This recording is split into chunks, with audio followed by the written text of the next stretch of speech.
आज आपण बघणार आहोत मटण. तर मटणाची ही एक थोडीशी वेगळी पद्धत आहे. मागच्या वेळेला जे मटण केलं होतं ते थोडंसं झटपट होणारं आणि थोडं पातळ रस्सा असा होता. तर या वेळेला जे मटण करणार आहोत हे मध्यम ग्रेव्हीचं असं आपण करणार आहोत आणि ज्याच्यामध्ये सगळे घरगुती मसाले आपले पडणार आहेत. तर त्यासाठीचं हे सगळं जे साहित्य आहे ते मी सांगते आहे. मटण पहिल्यांदा आपल्याला अर्धा किलो मटण घेतलेलं आहे. ते स्वच्छ 2 ते 3 वेळा धुतलेलं आहे. त्याला हळद, हिंग, थोडासा मिक्स मसाला आणि मीठ असं हे सगळं चोळून ठेवून दिलेलं आहे. त्याला आता अर्धा पाऊण तास होऊन गेलेला आहे. आता ह्याच्यासाठीची जी तयारी आहे त्याच्यामध्ये बारीक चिरलेले 2 कांदे आहेत आणि आता ओला काजूगर कोकणामध्ये यायला सुरुवात होतो, त्यामुळे तो ओला काजूगर आपण मटणामध्ये टाकणार आहोत. याने एक चव खूप सुंदर येते, त्यामुळे ओला काजूगर थोडासा मी घेतलेला आहे. वाटण्यासाठी आपल्याला थोडं सुकं खोबरं लागणार आहे आणि थोडं ओलं खोबरं. ओलं खोबरं घालायचं की नाही हे तुमच्या आवडीवर आहे. मी एक सुकं खोबरं साधारण पाऊण वाटी सुकं खोबरं घेतलेलं आहे, अर्धा वाटी ओलं खोबरं घेतलेलं आहे, 1 वाटीभर उभा चिरलेला कांदा आहे, सपाट वाटी आलं आहे, सपाट वाटी त्याच्यापेक्षाही थोडं कमी लसूण आहे आणि थोडीशी चवीनुसार कोथिंबीर वाटणामध्येच आपल्याला टाकायची आहे. आता इथे जे गरम मसाले घेतलेले आहेत हे आपल्याला आज वाटणामध्ये टाकायचे आहेत. तर त्या कारणाने गरम मसाल्यामध्ये सगळ्यात पहिल्यांदा धणे आणि जिरे, तर साधारण 2 चमचे धणे आहे, 1.5 चमचा जिरा आहे. धणे जिरे नेहमी टाकताना धण्यांचं प्रमाण नेहमी जिऱ्यापेक्षा थोडंसं अर्धा चमचा जास्त असावं आणि जिऱ्याचा फ्लेवर प्रमाणाच्या बाहेर झाला तर त्याची चव बिघडू शकते, त्यामुळे ते प्रमाणातच टाकायचं.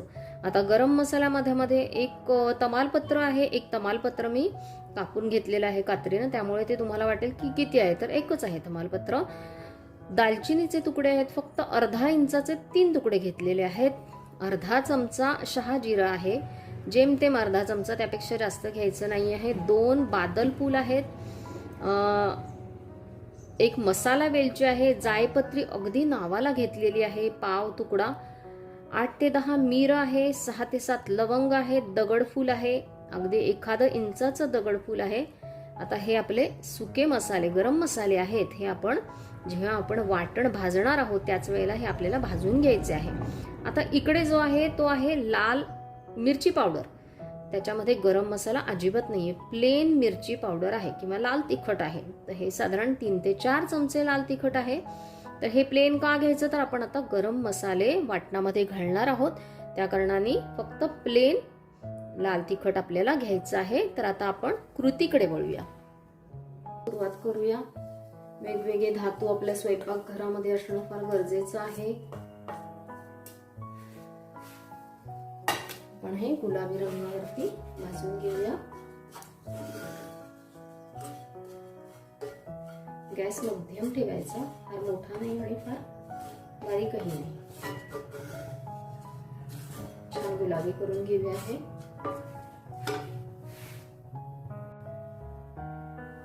पहा आपलं जे खोबरं आहे ते छान त्याला रंग आलेला आहे, व्यवस्थित गुलाबी. तर आता आपण गॅस बारीक करून घेतलेला आहे आणि आता आपण हे सगळं काढून घेऊया. असा गुलाबी रंग येणं फार गरजेचं आहे, ते कच्चही राहता कामा नये आणि इतकंही भाजलं जाऊ नये की काळपट पडेल.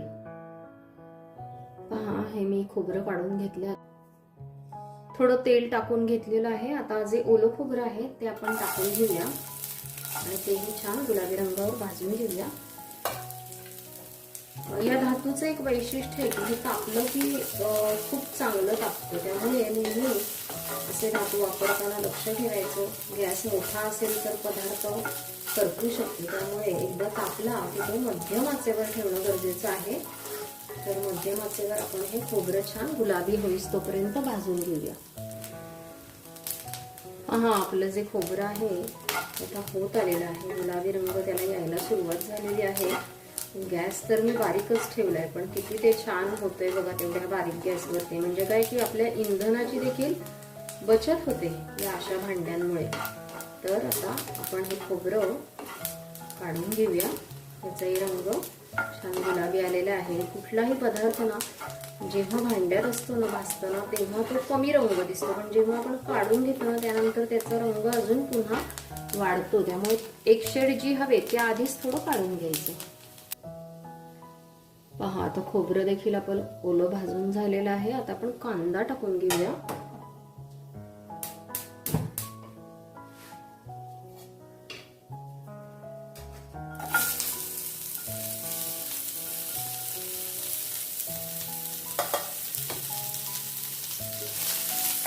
याला थोड्या तेलाची गरज असते.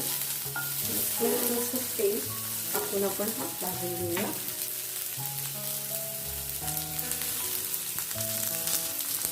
हा देखील आपण छान गुलाबी करून घेऊया.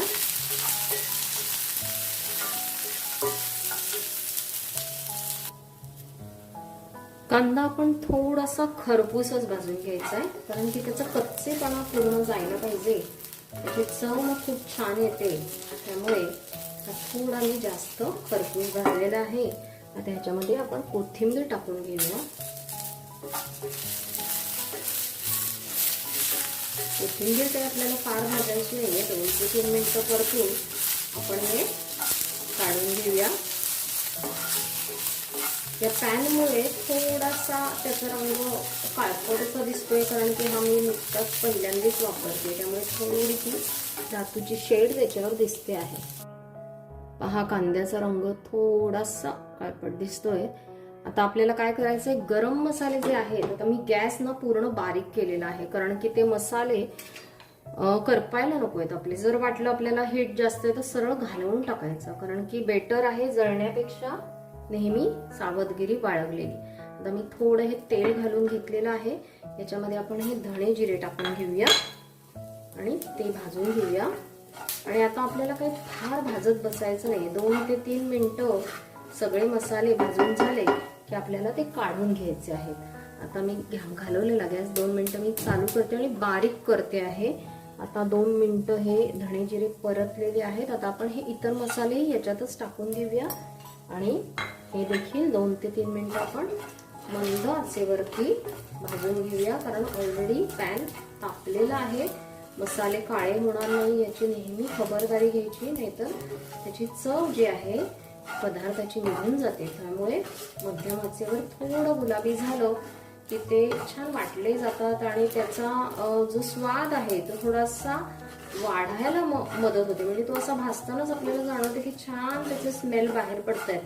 तर त्याच्यासाठी आपल्याला 2 ते 3 मिनिटं तो छान भाजून घ्यायचा असतो. तो बारीकही छान होतो आणि त्याच्या सुगंधाला अजून थोडीशी भर पडते. आता आपले हे मसाले भाजून झालेले आहेत. आपण आता हे काढून घेऊया.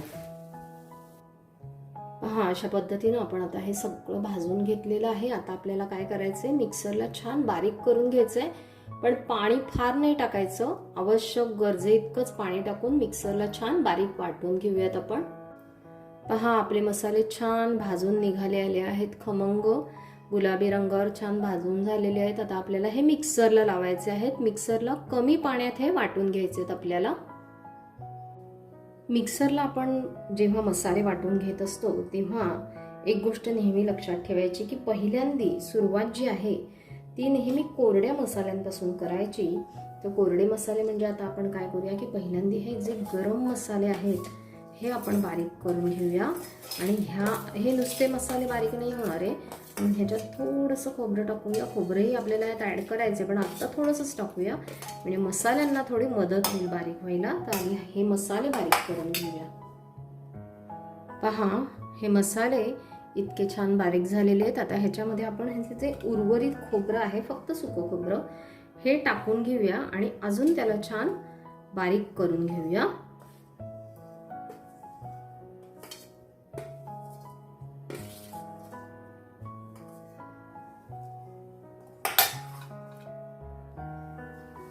तर हे पहा आता तुम्ही याची गंमत बघा की ह्याला एक प्रकारचं तेल सुटलेलं आहे. सुकं खोबरं आणि गरम मसाले छान ह्याच्यात मिक्स झालेले आहे आणि ह्याला स्वतःच तेल सुटलेलं आहे. आता आपण ह्याच्यामध्ये ओलं खोबरं टाकून घेऊया आणि मग त्यानंतर तेही बारीक झाल्यानंतर कांदा टाकायचा आहे आणि मग आवश्यक लागेल तेवढंच त्याच्यात आपण पाणी टाकून घेणार आहोत. अजूनही मी याच्यामध्ये पाणी टाकलेलं नाहीये. जे ओलं खोबरं होतं आपलं भाजलेलं ते देखील मी आता ह्याच्यात बारीक करून घेतलेलं आहे. आता आपल्याला कांदा घालायचा आहे. आता कांद्यामध्ये मूळचा त्याचा ओलावा असतो, तर आधी हे बारीक करून घ्यायचं आणि जर जास्त बारीक झालं नाही तरच मग आपण थोडं पाणी टाकून त्याला अधिक बारीक करून घ्यायचं.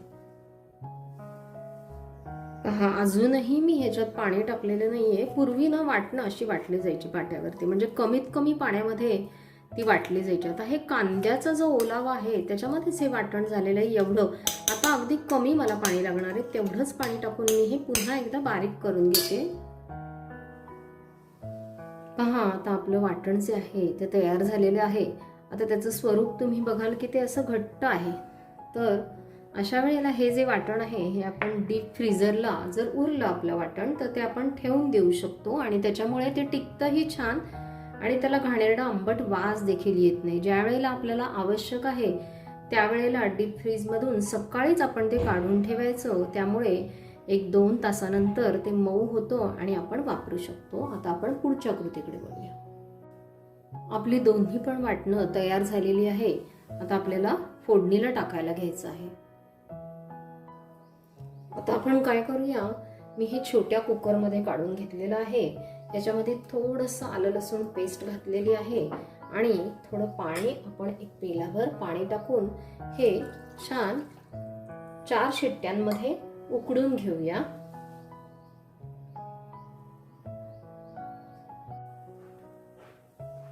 आपल्या 4 शिट्ट्या झालेल्या आहेत कुकरच्या आणि आता कुकर सुटेस तोपर्यंत आपल्याला काय करायचंय, आपण सगळे मसाले जे आहे ते फोडणी टाकून घेऊया.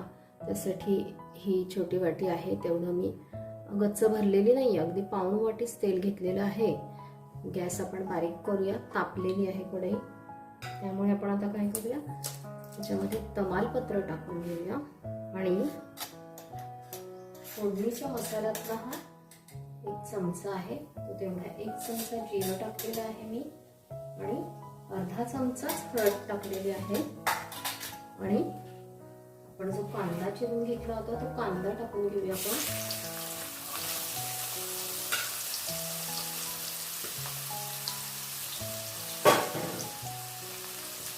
आपल्याला काय करायचंय, कांदा गुलाबी नाही करायचा आहे, पण थोडासा परतून घ्यायचा आहे. याच्यावरतीच आपण मीठ टाकून घेऊया. आता आपण मीठ ऑलरेडी मटणाला 1 चमचाभर सोडलेलं आहे. आता आपल्याला जे मसाले आहेत, वाटण आहे, कांदा आहे, याच्यापुरतं जे मीठ आहे ते लागणार आहे. साधारण 1 चमचा मी आपल्या नाश्त्याचा 1 चमचा होईल असं ते मीठ टाकलेलं आहे. आता आपण हा कांदा छान परतून घेऊया.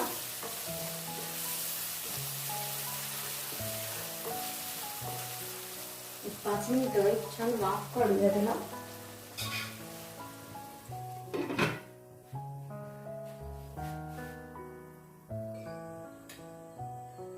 आपला जो कांदा आहे तो आता झालेला असणार आहे, त्याला छान वाफ आलेली आहे. हा आपल्याला काही लाल बुंद करायचा नाहीये. थोडा मऊ झाला की आपल्याला इतर मसाले जे आहे ते फक्त मिक्स करून घ्यायचे. ते देखील मसाले आपल्याला परतून वगैरे नाही जास्त घ्यायचे, ते फक्त मिक्स करून घ्यायचे आहेत. आता हा चमचा आहे, याने मी हे साधारण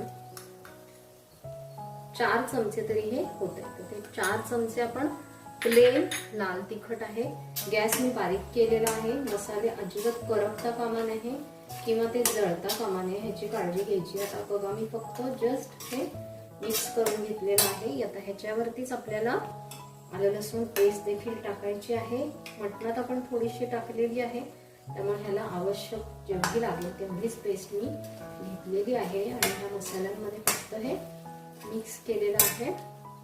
त्याच पद्धतीनं आपल्याला आता हे जे वाटण लागणार आहे हे देखील बघा, मगाशी मी हे एवढं केलं होतं आणि आता मला हे एवढं अगदी अर्धच जेमतेम लागणार आहे. तर मी हे तेवढंच वाटण टाकते आहे.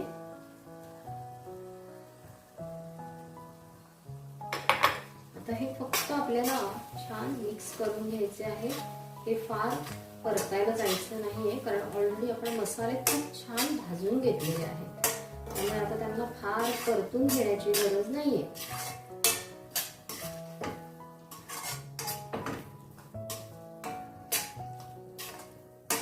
आपल्याला काय करायचंय, हे जे ओला काजूगर आहे तो टाकून घ्यायचा आहे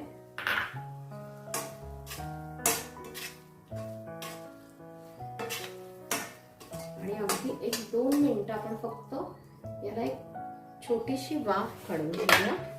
गॅस मी पूर्ण बारीक केलेला आहे.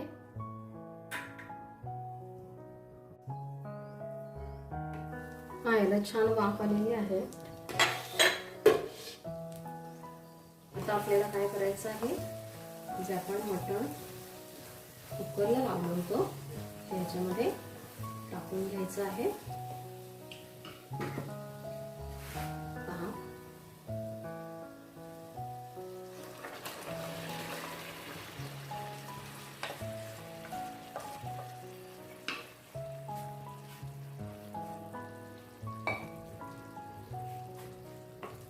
छान मिक्स करून घेऊया हे आपण.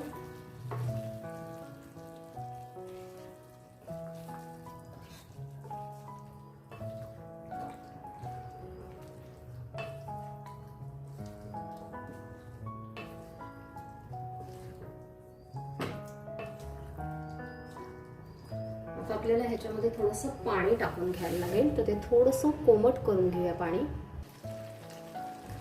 हे पाणी आपण ह्याच्यामध्ये टाकून घेऊया आणि आता आपल्याला हे छान एक साधारण 15 मिनिटं तरी शिजू द्यायचं आहे. त्याच्यावर आपण छान झाकण ठेवून देऊया, कारण की हे थोडंसं एक शिट्टी मी कमी घेतल्यामुळे थोडं कच्चं आहे. तर वाफ येऊ द्यायची 15 मिनिटं. तर त्याच्यासाठी आपल्याला हे ठेवायचं आहे. पहा, एक साधारण 15 मिनिटं झालेली आहेत. तर आपण आता झाकण काढूया.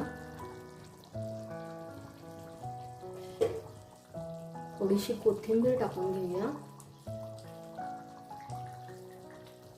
आता आपलं जे हे मटण आहे ते तयार झालेलं आहे. याची ग्रेव्हीचा थिकनेस बघूया आपण.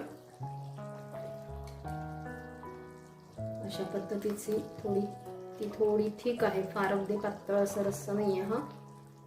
अशा पद्धतीनं आपलं हे मध्यम ग्रेव्हीचं मटण तयार झालेलं आहे.